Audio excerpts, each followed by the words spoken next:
నమస్కారం sir. Sir నమస్తే master. Sir యాక్చువల్గా మన మెడిటేషన్ లో ఒక్కొక్కరు ఒక మాస్టర్ కి కనెక్ట్ అయి ఉంటారు. అది ఎందుకు సార్ అట్లా? ఇప్పుడు మీరు రామ్తా, ఒకరు ఆంజనేయ స్వామికి, ఒకరు ఓషోకి, ఒకరు పత్రిజీకి, ఒకరు సాయిబాబాకి.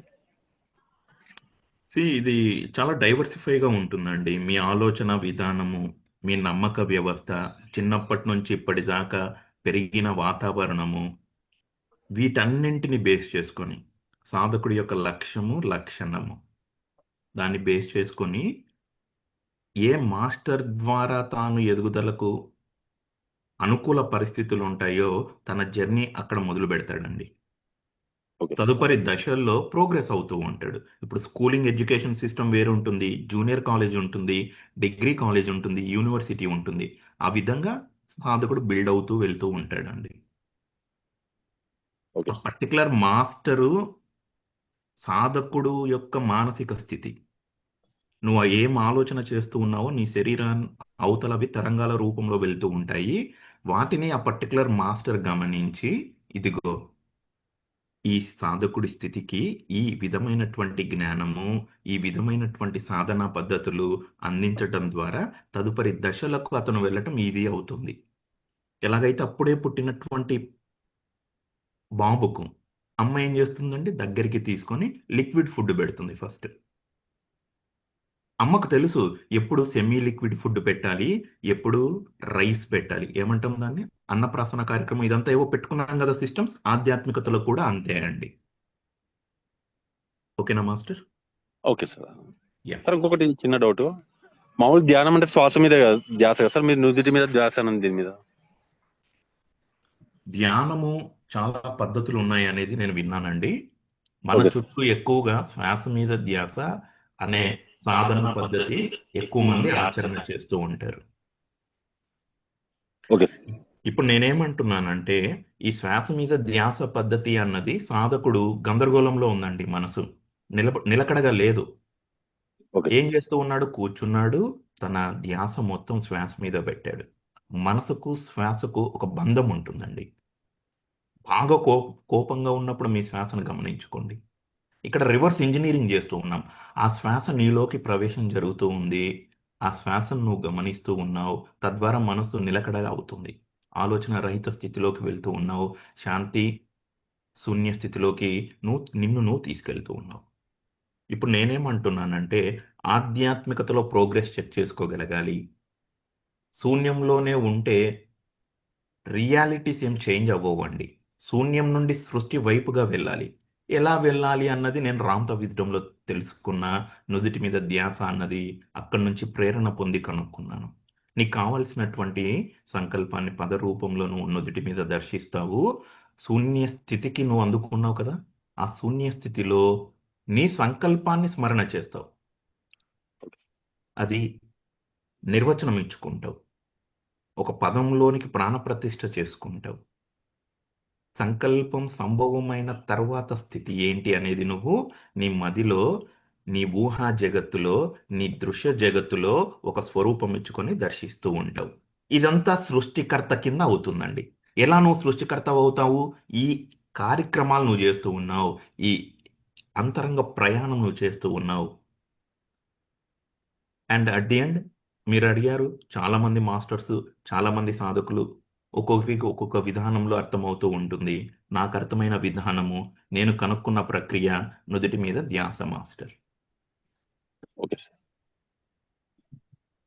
సార్ ఇంకోటి చిన్న డౌట్. స్పిరిచువల్ లో మనం గ్రో అయినామా లేదా అని ఎలా తెలుసుకోవాలి సార్?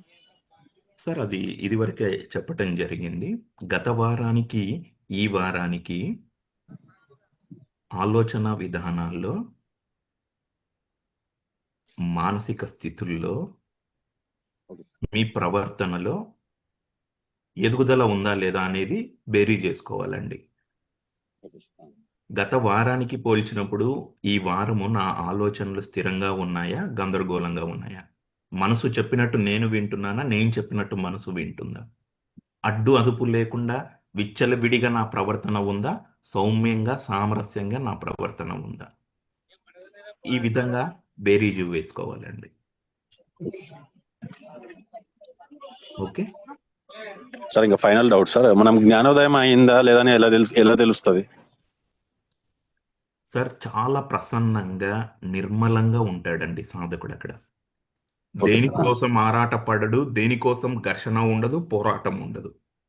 Okay sir. అన్నీ తానైన స్థితి, సర్వ జీవంలోనూ తనను దర్శిస్తున్న స్థితి, అనంతంగా ఉన్నటువంటి స్థితి, విశాల మానసిక స్థితి, ఎల్లప్పుడూ ప్రస్తుత వర్తమానంలోనే ఉంటాడు.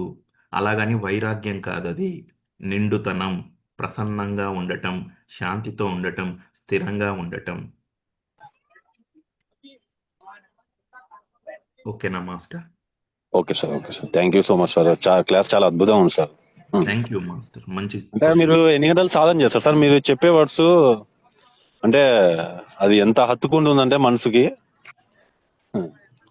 సార్ అది నేను ఈ గంటలు గంటలు సాధన అన్నది నాకు అర్థం అవ్వదు సార్. వాస్తవంగా ఓకే. కోవిడ్ టైంలో నేను ఈ ఆధ్యాత్మికత వైపు వచ్చాను.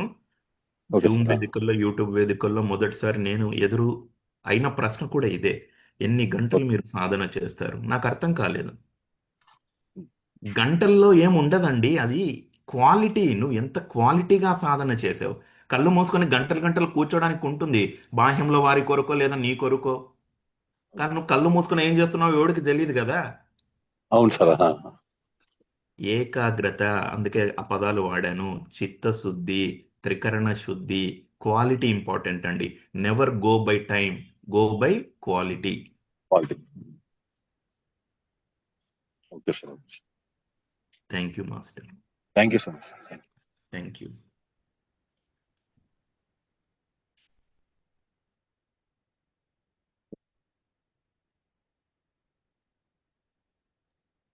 సీన్, ఈ కాలాన్ని అధిగమించాలండి.